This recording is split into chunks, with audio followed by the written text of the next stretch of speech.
There's a severe transport shortage. You can't get trucks. There's a year's wait for new vehicles. And if you get a truck, you can't get a driver for it. So it's made it very difficult. That's both created disruption and increased costs. But particularly in America, that cost increase has doubled the cost of transport. So it's had a significant impact in the United States. But the other area, of course, is wages. There's a general labour shortage in Australia and the US. In Australia, at least, our participation rate is very high. But in America, the participation rate has dropped. And so if you look over the last 12 months, the average wages we would have paid an employee in a factory in the United States has moved from about $13 to $15 an hour through to $22 an hour. So a significant wage increase in the United States, whereas Australia would have been more stable because we have employees on long-term EBAs. And when it comes to that wage inflation and the supply chain issues that are causing inflation in the US, do you anticipate this is going to be going on for some time? Yeah, so look, I think it's going to go on for some time, just by the time, as I said, a year to get a new truck, and that's going to take a while to overcome. We also use bulk shipping. For example, in Australia, we bring in powdered cement, and we were, before the pandemic, paying about $9,000 US a day for a 25 to 30,000 tonne ship. That went through to $40,000 a day at the peak of the pandemic. It came down to about $18,000 a day by January, and then, because once the Ukraine war started, it went back to $40,000 a day. So at this point in time, the impact of the war is going to keep coming through in a whole range of areas. And how is that translating into prices for consumers for the likes of bricks and roof tiles, for example? Yeah, particularly in things that are imported from overseas. We bring a lot of product from Spain and Italy.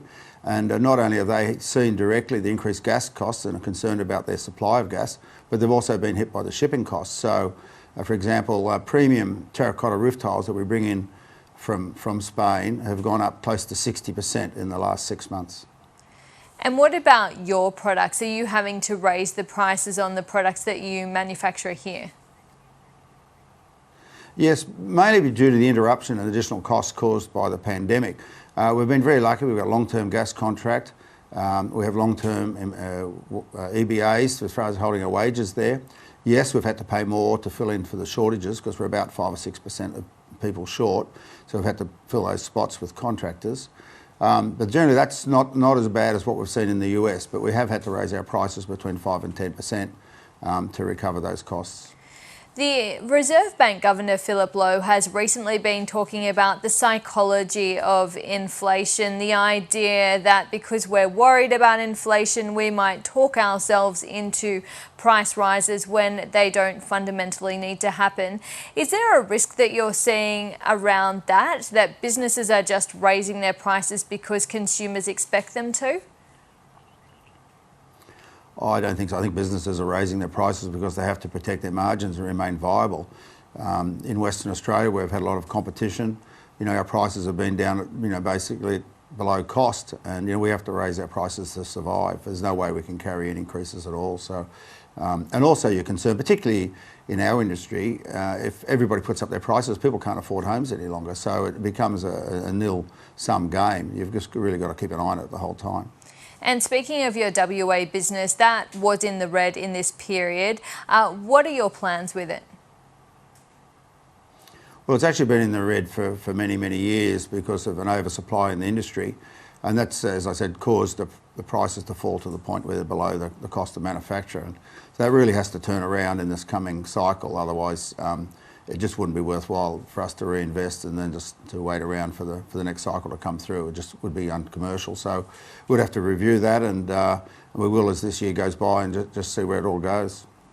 What are you seeing in terms of a labour shortage? Because of course we have just come out of the home builder scheme and huge demand for renovations during COVID lockdowns, and now we've had the devastating floods in New South Wales and Queensland, which will need rebuilding.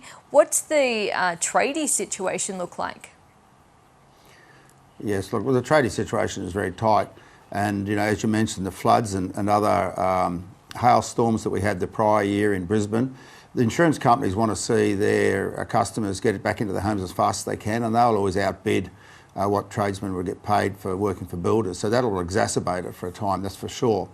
But longer term, I think the issue is that even though we have record employment participation in Australia, we have no immigration, and that lack of immigration is going to bite harder and harder the longer it goes on. So we really need to get skilled workers coming in from overseas again to fill up the shortages, and so that we can build the homes that everybody wants.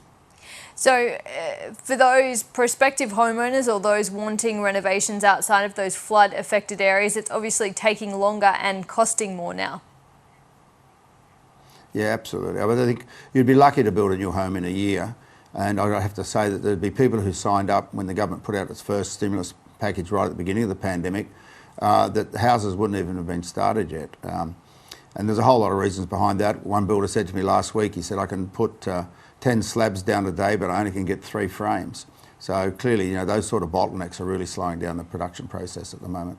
And why the timber shortage? You point to it with the frames. Why the timber shortage, and just how expensive is it now compared to pre-pandemic?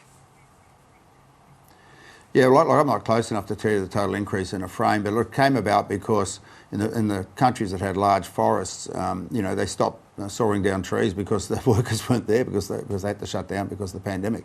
And that's where the supply chain disruptions initiated, and then it was exacerbated by what we see in Australia is exactly what we see in the US. People decided they didn't want to live in the cities, they wanted to live in houses, they wanted to live in regional areas.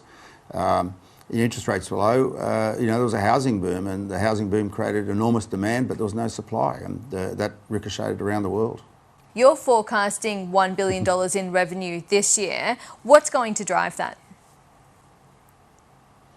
Well, look, it's mainly driven by our growth in the United States. We've been there 3 years. We've made 4 acquisitions. One of them was very large. It turned over about $100 million US, and that was enough to push us over the $1 billion in turnover. What's the outlook for the home building sector in terms of price inflation and accessing workers? Well, look, I think we're going to have a very strong market for the next 12 months, and then I think we're going to have issues there coming in. Not only the lack of immigration has got to start to bite, but the increases that are coming through from all sectors might start to impact on affordability, particularly if interest rates start going up. So I would think that next year is going to be a bit quieter year than what we've seen this year. Lindsay Partridge, thank you so much for your insights. My pleasure. Thank you.